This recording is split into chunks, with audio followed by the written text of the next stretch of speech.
एक नई तहकीक के मुताबिक जो अलामात ड्रग्स एडिक्टर को होती हैं वही अलामात, वही सिम्टम्स ज़्यादा मोबाइल यूज़ करने वाले को होते हैं।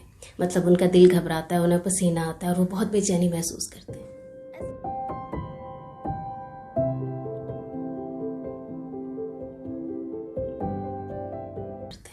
अस्सलाम वालेकुम नाज़रीन, मेरा नाम है सिनीरा और आप देख रहे हैं सिनी टॉक्स। आज हम बात करेंगे कि मोबाइल के ज़्यादा यूज़ करने के क्या नुकसान होते हैं। हम सब मोबाइल इस्तेमाल करते हैं, हर वक्त इस्तेमाल करते हैं, हम, हमारे बच्चे, न्यू जनरेशन, ओल्ड जनरेशन। तो इसके क्या नुकसान हैं और इससे कैसे बचा जा सकता है। तो सबसे पहले मेरे ख्याल हम थोड़ी सी बात करते हैं टेक्नोलॉजी के इस्तेमाल पे। टेक्नोलॉजी का इस्तेमाल बहुत ही पॉजिटिव रहा है और बहुत पॉजिटिवली इम्प्रूव हुआ है। हमारे पास जितनी भी आसाइशें हैं, जैसे मैं आपसे बात कर रही हूँ, आप मेरे से कनेक्टेड हैं, ये टेक्नोलॉजी की ही वजह से है, हम इसको इग्नोर नहीं कर सकते। इसके नुकसानात मेरा ख्याल है बज़ाहिर इसलिए हुए कि हमने इसका इस्तेमाल कैसे किया है, ठीक है ना। तो बाज़ औक़ात इसका इस्तेमाल रॉन्ग हो जाता है, स्पेशली अगर हम मोबाइल की बात करते हैं। तो इसके नुकसानात में जो बज़ाहिर हमें सिम्टम्स नज़र आते हैं, आंखें ख़राब होना, चिड़चिड़ापन पैदा होना, और सबसे बड़ी चीज़ जो है कि वो एडिक्शन है, कि वो हमारी ज़िंदगी में मोबाइल इतनी बुरी तरह कि हमें समझ ही नहीं आती कि हम उसका इतना यूजेज कर रहे हैं और उसका हमारी लाइफ पर क्या इफेक्ट पड़ रहा है। तो मेरा ख्याल है इससे पहले कि हम ये बात करें कि इससे हम कैसे बच सकते हैं, मैं आपको थोड़ा सा एल्गोरिदम के बारे में बता देती हूँ। एल्गोरिदम की हम बात करते हैं ना, स्पेशली यूट्यूबर्स को तो बहुत पता है जी, एल्गोरिदम ये और एल्गोरिदम वो। बट एल्गोरिदम एक्चुअली हम लोगों के साथ कैसे खेलता है, कैसे वर्क करता है। अच्छा, जब भी कोई, अगर आप कोई भी एप्लीकेशन डाउनलोड करने लगते हैं तो गैर इरादी तौर पर हम लोग करते हैं आई एक्सेप्ट। मतलब हम यूजली, मैं तो कभी नहीं पढ़ती कि टर्म्स एंड कंडीशन क्या है, मैं सिर्फ उसको एक्सेप्ट करती हूँ, नेक्स्ट, क्योंकि हम इतने एक्साइटेड होते हैं अपने मोबाइल को रन करने में, इतने एक्साइटेड होते हैं इन्फॉर्मेशन लेने के लिए, जो भी हमारी फेवरेट चीज़ें हैं, हम यूजली उसको नहीं पढ़ते। अब यूजली इसके अंदर टर्म्स एंड कंडीशन के अंदर सबसे पहली चीज़ जो हम बताते हैं, हम अपना डाटा डाल देते हैं उसमें कि भाई ये मेरी एज ग्रुप है और मेरा ये एड्रेस है, ये सब कुछ। अब एल्गोरिथम क्या करता है, एल्गोरिथम सबसे पहले हमारी एज ग्रुप को फोकस करता है। यूट्यूब जब आप ओपन करते हैं, आपने अक्सर देखा होगा कि जब यंग जनरेशन ओपन करती है, एक बड़ा सॉन्ग्स आते हैं या ऐसी चीज़ें आती हैं जो यंग जनरेशन के लिए अट्रैक्टिव होती हैं। बूढ़े लोग जो बनाते हैं अपना अकाउंट, उनके लिए ज़्यादातर दर्स आ जाते हैं सामने, या उनसे रिलेटेड बीमारियों के मुतालिक बता दिया जाता है। तो एल्गोरिथम सबसे पहले ये काम करता है कि आपका माइंड हैक करता है। हम लोगों को इस चीज़ की समझ नहीं आती, हम अपना माइंड खुद हैक करवा देते हैं। अब मेरे सामने जब भी मैंने अपना अकाउंट बनाया, चाहे मैंने किस यूज़ के लिए बनाया था, जब मैंने उसको बनाया तो मैंने ये सामने देखा, जी ये तो बहुत अच्छे गाने आ रहे हैं, बहुत इंटरेस्टिंग चीज़ें आ रही हैं। अब मैं उस पर क्लिक करती हूँ और करती रहती हूँ 1 घंटे तक, 2 घंटे तक, मुझे पता ही नहीं लगता। तो ये ऐसी स्वीट एडिक्शन है जिसमें बज़ाहिर दर्द नहीं होता। अब जो एडिक्शन होती है, जिनको नशे की या जो ड्रग्स लेते हैं, वो तकलीफ़ में होते हैं, they feel pain and they have some problems in body, मतलब वो फिजिकली उसका इफेक्ट देख सकते हैं। लेकिन सोशल मीडिया ऐसा है, मोबाइल ऐसा है कि वो इतनी स्वीट एडिक्शन है कि हमें बज़ाहिर उससे दर्द महसूस नहीं होता। कुछ दिन पहले मैं एक साइकेट्रिस्ट का पढ़ रही थी, जो एक लेडी साइकेट्रिस्ट थी। वो बता रही थी कि मोबाइल एडिक्शन इस तरह है, जैसे सपोज मुझे भूख लगी है या आपको भूख लगी है। अब भूख लगती है तो हम क्या करते हैं, हम चाहते हैं कि हम कुछ खाएं, राइट। तो हम अपना उतना खा लेते हैं जितना हमारा पेट भर जाता है। मतलब हमारी बॉडी हमें सिग्नल देती है और हमें इस बात का अंदाज़ा हो जाता है कि नाउ वी आर फुल, मतलब हम सेटिस्फाइड हैं। तो अब हम कुछ घंटे तक वी डोंट फील हंग्री। तो एक बड़ी एक नॉर्मल साइकोलॉजिकली एक नेचुरल प्रोसेस है कि हमें भूख लगती है, हम कुछ चाहते हैं, तो वो भूख हमारी कुछ देर के लिए मिट जाती है।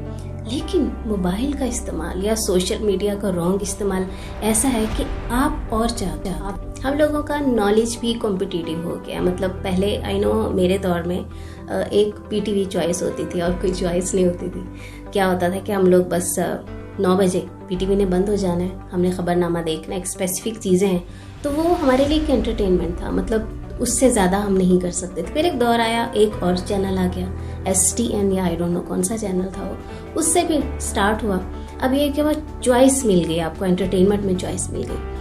लिमिटेड एंटरटेनमेंट थी तो हमारा ब्रेन भी उतना ही काम करता था, हमारी बॉडी भी उतना ही काम करती थी, हम स्ट्रेस नहीं लेते। क्या कुछ इसका हल है? मतलब क्या वाकई इससे हम बच सकते हैं? जी बच सकते हैं। Actually it's not that impossible thing, but I think it's possible. तो वही बात जो मैं हमेशा कहती हूँ, आप लोग कहते होंगे कि ये माँ बाप के पीछे पड़ी रहती है, बट वही बात है कि तरबियत जो होती है ना, ये बहुत बड़ा किरदार अदा करती है। एक चीज़ जो मैं हमेशा बड़े ही फोर्स से सबको कहती हूँ, टाइम मैनेजमेंट, जो शायद बहुत से लोगों को बुरी भी लगती है मेरी बात कि तुम हर वक्त टाइम मैनेजमेंट की बात क्यों करती हो। मैं इसलिए करती हूँ कि टाइम मैनेजमेंट ऐसी चीज़ है कि अगर आप उसको कंट्रोल करते हैं, अगर आप बैलेंस के साथ अपनी ज़िंदगी गुजारते हैं, तो कभी भी आपको किसी चीज़ की एडिक्शन नहीं होगी। पेरेंट्स को ये देखना चाहिए कि बच्चों का टाइम कितना और कहाँ इस्तेमाल हो रहा है। Of course they have to open their eyes and see what is happening around them. जब बच्चे ग्रोन अप हो रहे हैं, पेरेंट्स को अंधे नहीं होना चाहिए। बच्चों से बात करो कि आप मोबाइल इस्तेमाल करते हैं, अगर आपने उन्हें टच फ़ोन लेकर दिया है, राइट, स्मार्टफोन उनके पास है, तो ऑफ कोर्स वो इंटरनेट का इस्तेमाल करेंगे। अगर आपने उन्हें स्मार्टफोन दे दिया, मतलब अब उनके पास पूरा राइट है, वो उसको कैसे भी इस्तेमाल कर सकते हैं। बट मेरा ख्याल है माँ बाप को अंधे नहीं होना चाहिए कि आप बच्चों को मोबाइल फ़ोन लेके दे दिया है और बस आपकी रिस्पॉन्सिबिलिटी ख़त्म हो गई है। आपने अगर बच्चों को मोबाइल लेके दिया है, वीकली हिस्ट्री ज़रूर चेक करें वो क्या देख रहे हैं। उससे आपको ये भी आइडिया होगा कि आपके बच्चे का माइंड किस तरफ है। आपकी देखिए, हमारी जो भी जो एल्गोरिदम है इन लोगों का, उनको पता होता है कि मेरी क्या चॉइस है, मैं क्या देखती हूँ। मैं एक रिपोर्ट देख रही थी, उसमें एक आदमी ने लिखा कि मेरे सामने बहुत ज़्यादा बेबी की पिक्चर्स आ रही थी, बच्चों के बारे में आ रहा था, प्रेगनेंसी के बारे में आ गया। तो आई वाज लाइक कि मेरा और मेरी वाइफ का तो फिलहाल कोई इरादा नहीं है, तो ये क्यों हो रहा है सब कुछ। Then he found it out कि उसके करीबी घर में उसकी बेटी या उसका बहन जो प्रेग्नेंट थी रिसेंटली, और वो उसको सर्च कर रही थी। अब यूट्यूब ने क्या किया, एल्गोरिदम ने क्या किया कि वो सारी पूरी फैमिली को उन्होंने वो चीज़ शेयर कर दी, क्योंकि वो जानते थे कि अब पूरी फैमिली ये सर्च करने वाली है। तो अगर आपको लगता है कि वो कुछ नहीं जानते, they knows everything and we allow them. फिर देखें पेरेंट्स के वो खुद क्या इस्तेमाल करते हैं, उनका यूजेज क्या है। अगर पेरेंट्स खुद फजूल चीज़ें देखते हैं सारा दिन और वो एक्सपेक्ट करते हैं कि नहीं मेरा बच्चा ख़राब हो रहा है, मेरा बच्चा मोबाइल पे कुछ उल्टा पुल्टा ना देखे, वो बड़ा प्रोडक्टिव देखे, तो I am sorry, if you are not productive your kids will never be productive.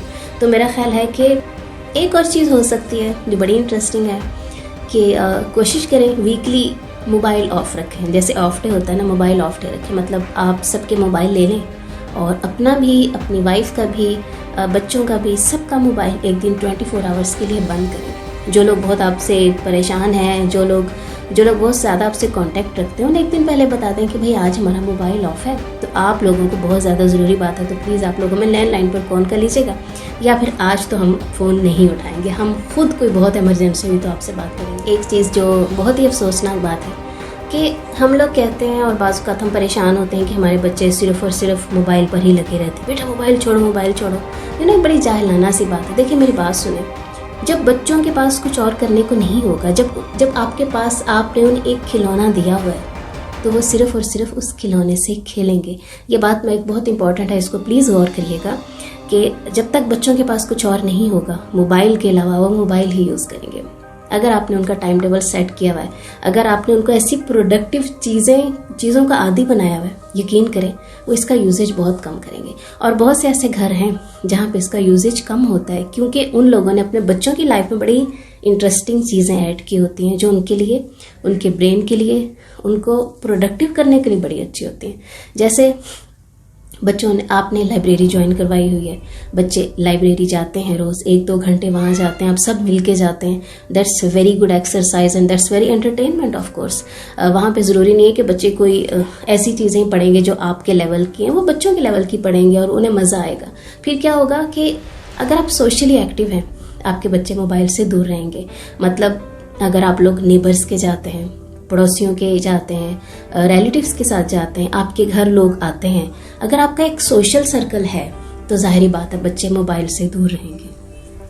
Play games with them, physical games, I mean घर में बैठ के मोबाइल में घुसाने वाली गेम्स नहीं, एक ऐसी गेम्स जहाँ पे बच्चे फिजिकली एक्टिव हों। बाप है अगर तो बाप खुद जाए अपने बच्चों के साथ और क्रिकेट खेलें या फिर कोई फुटबॉल खेलें 1 या 2 घंटे, तो ऑफ कोर्स उनके 1-2 घंटे इसमें फिजिकल एक्टिविटीज़ में गुजर जाएंगे।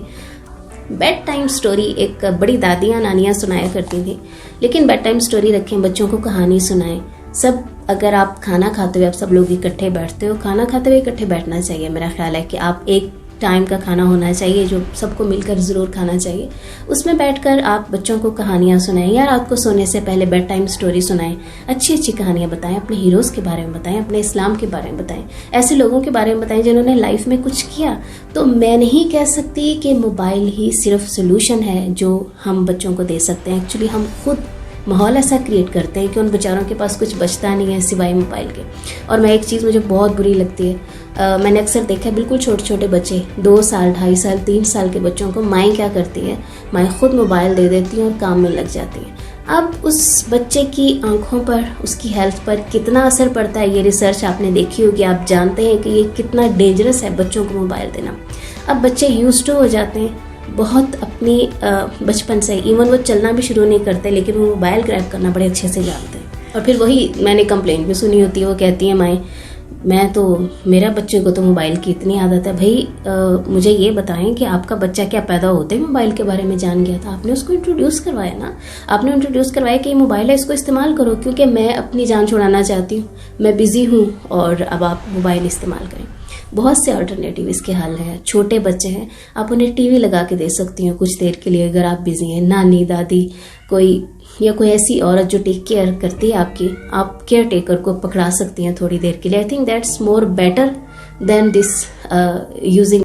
उनके दिमागों में ये डाल देते हैं कि नहीं भाई आपने तो मोबाइल यूज़ करना है, और फिर उसके नुकसानात इतने ज़्यादा होते हैं एक एज में आके कि हम उसको हैंडल नहीं कर सकते। तो आई साइड के किसी भी चीज़ को बुरा सोचने से या समझने से वो चीज़ ख़त्म नहीं होती, उस पर वर्क करना पड़ता है। अगर आपको लगता है कि पूरी दुनिया में मोबाइल बंद हो जाएंगे और आपके बच्चे इस एडिक्शन से छूट जाएंगे, तो आई थिंक आपकी दुनिया आपका घर है। बहुत दफ़ा मैंने कहा सोसाइटी आपके घर के अंदर है, सोसाइटी आप खुद क्रिएट कर दिस टेक्नोलॉजी। तो बचपन से करते हैं, आप अपने घर का माहौल खुद क्रिएट करते हैं। Parents are great reflection, parents are like a mirror. अगर आप अपने बच्चे को एक अच्छा इंसान बनाना चाहते हैं तो आप खुद अच्छा इंसान बने। अगर आप अपने बच्चों को एक मैनेजेबल लाइफ देना चाहते हैं तो I think you have to start manage your life. अगर आपको मेरी वीडियोस अच्छी लगती हैं तो please don't forget to subscribe my channel and hit the notification button, ताकि आपको सारी वीडियो